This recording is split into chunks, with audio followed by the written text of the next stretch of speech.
I'd like to say is that the further side is arguing that they want to deschedule marijuana as a Schedule I drug, meaning completely remove it from the list. While we're arguing that we want to keep it a Schedule I drug as a high intensified drug that the federal government thinks should stay as Schedule I. Not only because of the dangers it possesses, but because it has no medical value to its name. Or that's what they believe and what we believe. So with that being said, I would like to give a small example of how the government, in a sense, kind of used a couple of states as guinea pigs since they legalized marijuana in their states. So I'm not necessarily saying that we're fighting for the state's right or fighting for this certain state, but we're fighting in a sense that because Hillary Clinton states in 2014 that we use Washington and Colorado as a guinea pigs for democracy.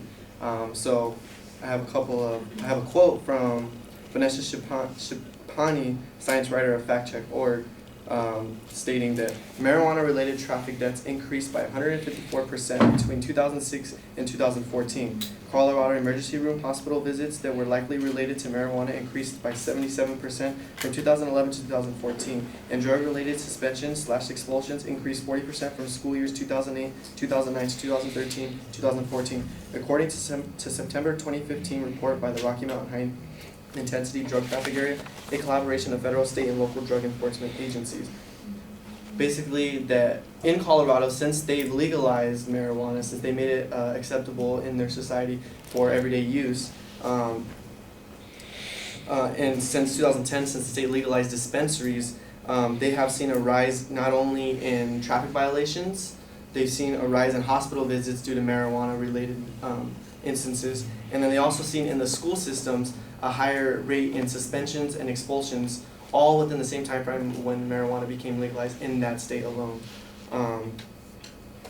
Basically saying that as a guinea pig to our society and a guinea pig to the federal government, is that what you really want to see at a federal and national level? If it's happening at a state level, we say it's not going to happen at a federal and national level.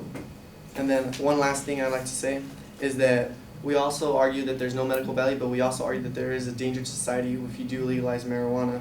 With marijuana can potentially come violence, using Amsterdam and parts of California as example. A quote stated by Charles Coley Stimson, Senior Legal Fellow of the Heritage Foundation on heritage.org, July 19, 2012.